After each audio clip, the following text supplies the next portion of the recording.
C'est donc le 26 février de l'an prochain que sera désigné lors d'un congrès extraordinaire à Zurich le successeur de Sepp Blatter à la tête de la FIFA, la Fédération internationale de football. L'actuel président en poste depuis 17 ans consécutifs a annoncé début juin qu'il quitterait ses fonctions à la suite du scandale de corruption qui a éclaté fin mai. Mais le changement de présidence sera-t-il suffisant pour réformer profondément le monde du football? Pour en parler, le plaisir d'accueillir ce matin François Carrard, bonjour. Bonjour. Vous êtes ancien directeur général du CIO, le Comité international olympique, avocat et docteur en droit. Merci d'être notre invité jusqu'à 8 heures. François Carrard, nous sommes le 21 juillet. Attendre plus de 7 mois avant d'élire un nouveau président de la FIFA, est-ce que c'est pas trop long? Je crois qu'il faut voir les choses très concrètement. À supposer que Sepp Blatter ait démissionné brutalement, comme tout le monde ou beaucoup de gens le souhaitaient au moment, au fond, de l'affaire, ça n'aurait rien réglé parce qu'on aurait trouvé une FIFA, je dirais, inconsistante, incohérente. Vous avez un exécutif qui n'est pas élu. Rappelons que sur les 25 membres de l'exécutif de la FIFA, ce qui est absolument incroyable, 23 ne sont pas élus et sont au fond désignés par les différentes confédérations continentales. La majorité au sein de la FIFA, on l'a vérifié par la suite, est encore contrôlée par Blatter. On aurait une espèce de débandade totale. Donc, pour réformer une institution en profondeur, après tant d'années, il faut beaucoup de temps, il faut du temps. Moi, j'ai vécu ça à l'insu de mon plein gré, si j'ose dire, en 2000, lorsque nous avons eu, enfin en 1999 avec le CIO, on a fait des efforts énormes, il nous a fallu une année, en travaillant jour et nuit, je peux dire. Donc moi, ça ne me surprend pas. Le calendrier que l'on constate actuellement va plutôt dans le bon sens. Mais il faudra voir ce qui vient. Alors, on comprend bien évidemment ce que vous voulez dire par une démission à chaud de Sepp Blatter. Mais là, on n'est plus à chaud. Il s'est passé quand même quelques temps depuis. Est-ce qu'on n'aurait pas pu organiser dans des plus brefs délais? Certains évoquaient le mois de décembre pour justement organiser ce congrès et cette passation de pouvoir. Est-ce qu'il n'y a pas urgence en la matière? Parce que ça va prendre du temps, certes, mais est-ce que pour enclencher la chose, c'est pas plus urgent? Oui, mais pour enclencher la chose, vous vous dites vous-même dans votre question « on ». Qui est-ce que c'est « on » Vous avez la FIFA qui est là, qui a été dominée par un homme depuis très longtemps. Cet homme disparaît du jour au lendemain. Vous n'avez personne qui a une majorité, personne qui peut prendre des vraies décisions politiques de réforme, de structure. Vous avez une agglomération de 200 et quelques fédérations nationales qui sont captives parce qu'elles vivent des subventions de la FIFA. Donc vous n'avez pas de véritable force, je dirais, qui puisse de manière déterminée organiser immédiatement les réformes. Ça prend un peu de temps. Et moi, ce que je constate aujourd'hui, l'idée de cette task force qui a été émise hier, moi je pense que c'est assez juste. Alors, bien sûr, on aurait peut-être pu aller un petit peu plus vite, mais il faut réveiller une institution qui est véritablement à côté de la plaque, si je puis dire, depuis des décennies. Ça prend du temps, et moi je pense que si la FIFA arrive à se réformer d'ici au 26 février 2016, je serai assez impressionné au cas où ces réformes aboutiront vraiment. Ce qu'il faudra encore voir, ça c'est une autre question. C'est la question que je vous pose. Vous y croyez, franchement ? Écoutez, c'est très difficile, il ne faut pas préjuger. Je constate certaines choses. Bon, d'abord, n'oublions jamais que Blatter a toujours le bénéfice d'une majorité au sein de la FIFA. Au moment où tout a éclaté, au moment où le monde entier demandait sa démission, il a été réélu avec une majorité substantielle. Et cette majorité, à mon avis, elle n'est pas totalement évaporée. Donc, il va falloir compter avec cette majorité-là. Est-ce que vous êtes en train de nous dire finalement que pendant cette période de 7 mois, il va falloir que la nouvelle équipe, éventuellement en gestation, c'est-à-dire parmi les candidats, et on cite évidemment le nom de Michel Platini, il faudra qu'il prépare en quelque sorte le terrain pour s'assurer une majorité au congrès extraordinaire? Alors moi je vois deux choses. Tout d'abord, c'est cette task force qui doit être absolument indépendante. Je fais un peu la comparaison d'ailleurs avec ce qu'on avait vécu au sein du CIO, où on avait mis en place une commission de réforme avec toutes sortes de personnalités qui doivent être extrêmement forte et totalement indépendante. Ça, c'est l'essentiel. on nous annonce une personnalité totalement indépendante à la tête de cette task force. À mon avis, c'est décisif. Cette task force doit se mettre au travail pour réformer les structures.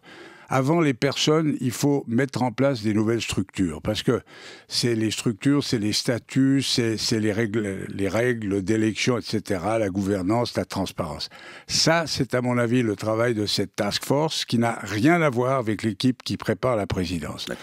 Parallèlement à ça, il va falloir préparer une nouvelle équipe, un nouveau président, nous dit-on. Il faudra voir encore, il faudra voir. C'est-à-dire C'est-à-dire que le 26 février, Blatter a été très clair, il n'est pas candidat à la présidence. Et il a déjà dit une ou deux fois dans le passé qu'il n'était pas candidat. Voilà. Il faudra voir ce qui se passe d'ici au 26 février. Est-ce qu'il y aura véritablement un ou plusieurs candidats susceptibles de recueillir une véritable majorité?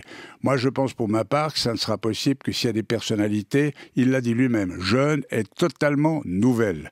C'est pour ça que je veux dire que l'équipe qui met en place les réformes n'est à mon avis pas celle qui va s'occuper de la préparation de la candidature d'un nouveau président.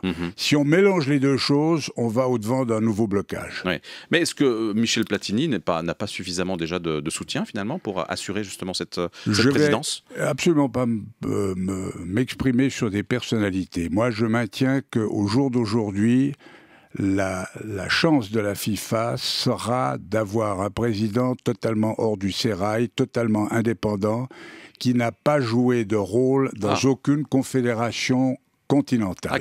C'est une vision personnelle qui n'a rien à voir avec des appréciations de caractère individuel. Donc mais finalement, un homme hors du monde du football, vous dites ?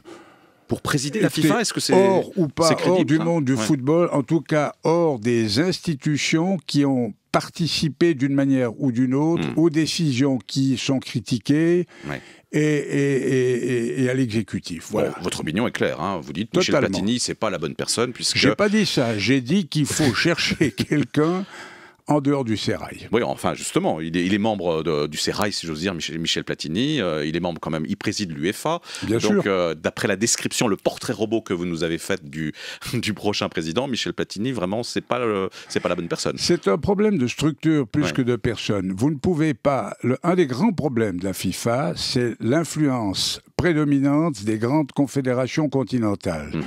Qui, au fond, imposent leur jeu, qui imposent leur vue, et il y a des luttes entre ces confédérations. On le sait, il y a des luttes entre l'Europe, l'Afrique, etc.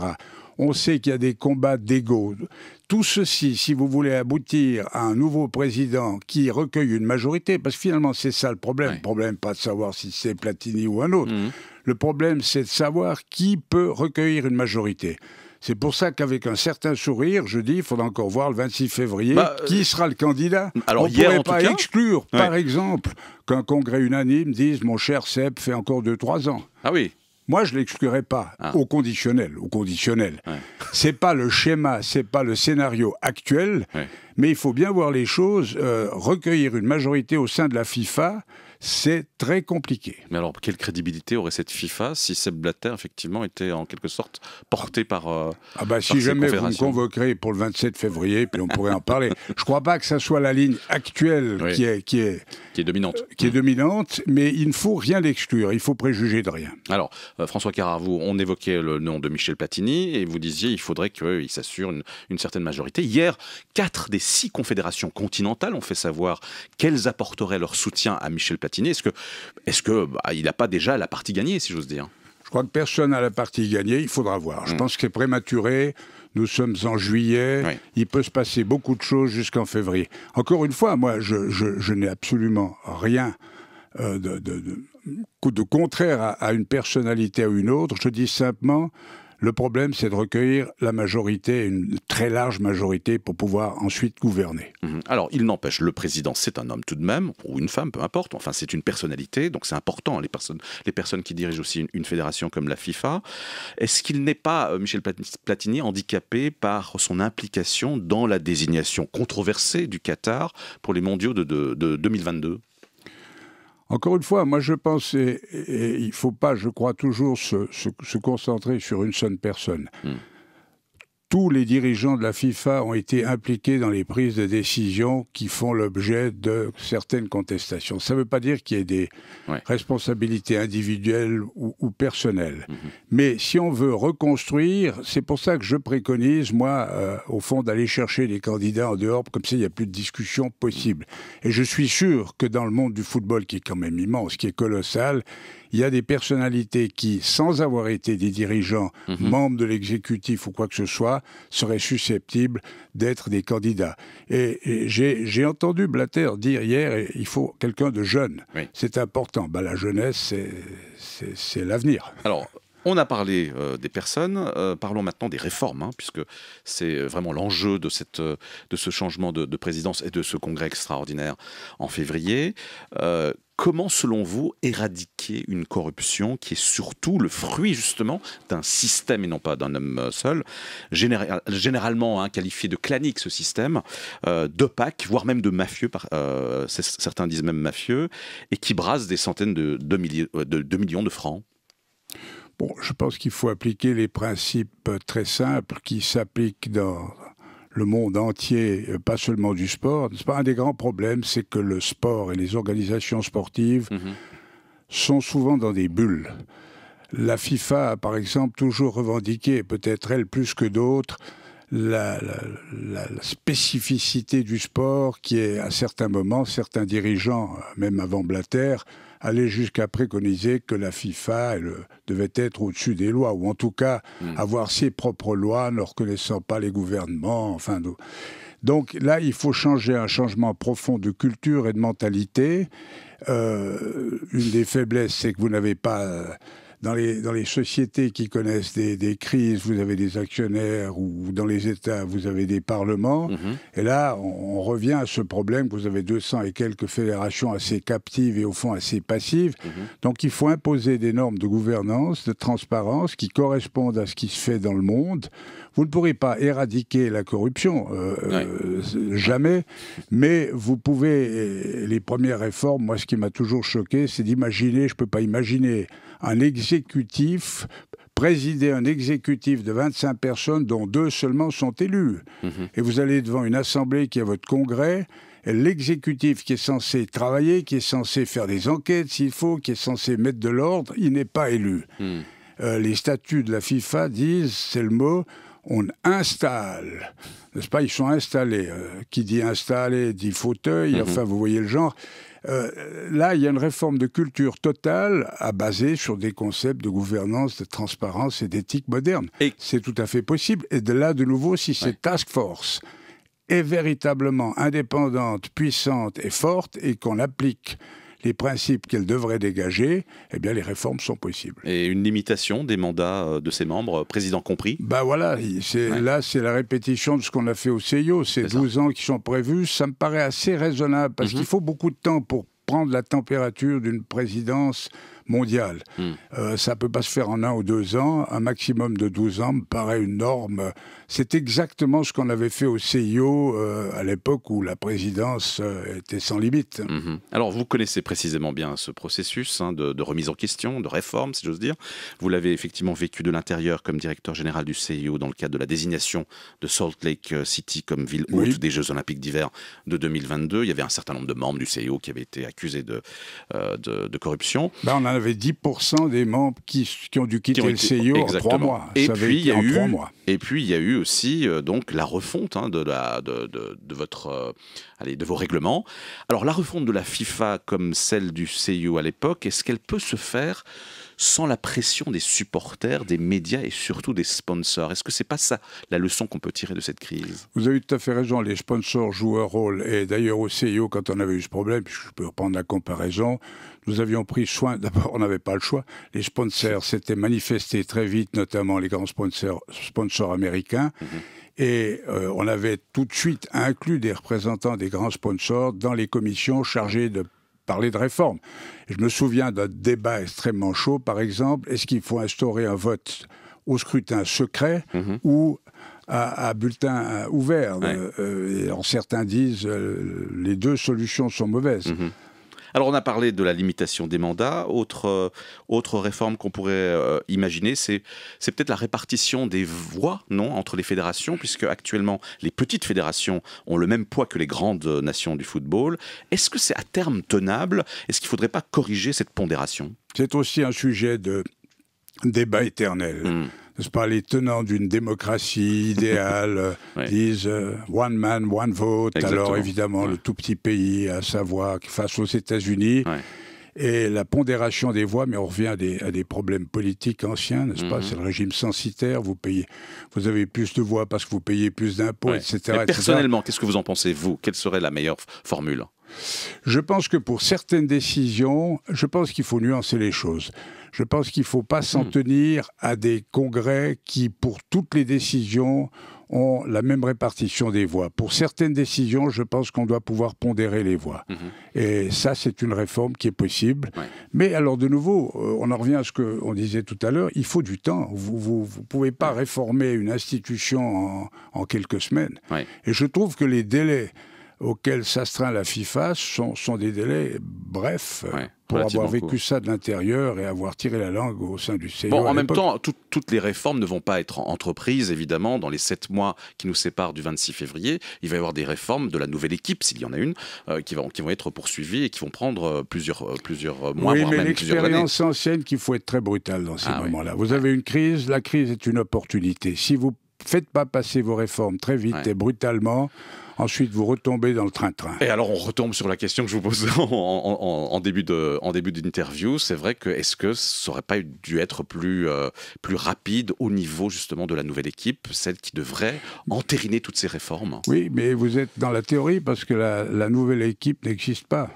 Oui, mais si on avait peut-être fixé je sais pas moi, juste avant Noël, peut-être que ce serait plus rapidement. Peut-être dans le calendrier. Je me souviens que de notre côté, la crise avait éclaté en décembre. Et à fin décembre déjà, Sam Arrange nous avait poussé, on avait décidé de faire des réformes très très vite.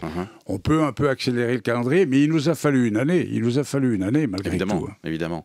Comment éviter, finalement, on parlait des fédérations, des petites et des grandes, comment éviter cette guerre entre fédérations riches et pauvres, exacerbée d'ailleurs par les droits télévisuels?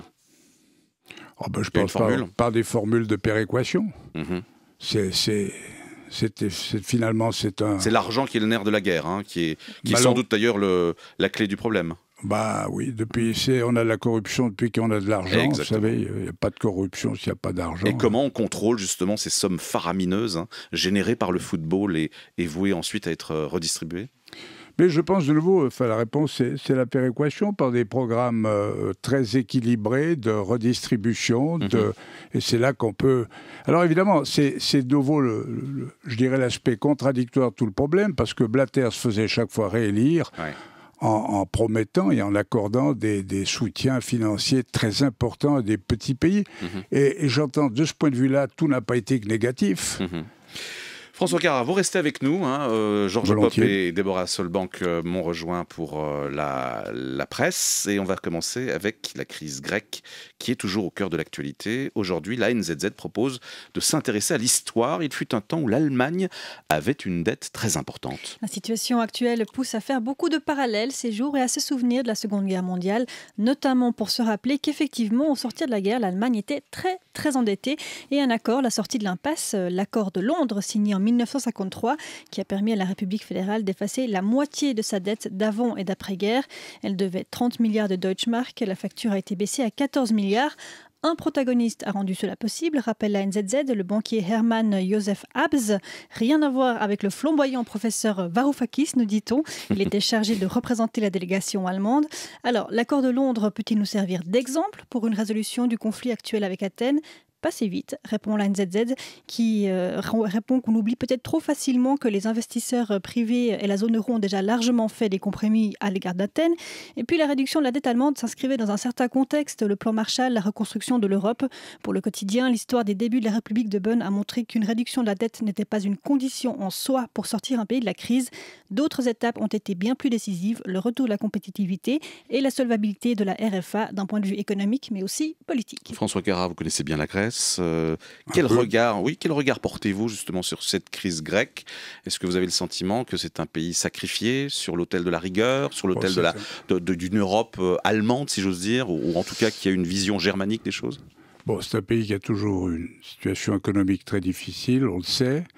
Vous parliez d'Allemagne, moi je me souviens qu'en Grèce, je connaissais très bien l'ancien ministre des Affaires étrangères, Pangalos, qui est un de mes amis, qui lui rappelait à chaque occasion que l'Allemagne était partie avec un trésor, les nazis étaient partis de Grèce avec un trésor très très lourd qu'ils n'ont jamais restitué, et au fond, de cette époque-là date toute une série au fond de récriminations, si je puis dire. Moi je pense que la Grèce est au fond victime de ce que personnellement je considère comme être une démonstration effrayante d'une mauvaise gouvernance européenne. Ce à quoi on a assisté au cours des derniers mois et des dernières semaines est effarant. Et en tant que Suisse, je me félicite de ne pas être dans l'Union européenne parce que le spectacle qu'ont donné les innombrables dirigeants, commissions, troïka, experts, présidents de ci, présidents de ça, du Conseil, Parlement, pour régler un problème économique où la voix du FMI qu'on entendait était peut-être la plus professionnelle. Moi, je suis effaré de voir qu'en réalité, on fait payer à la Grèce ce qu'on n'arrive pas à régler entre Européens. Et on est en train de conclure à la hâte des accords qui, à mon avis, ne tiendront pas. Et de ce point de vue-là, j'ai le sentiment que la Grèce est sacrifiée.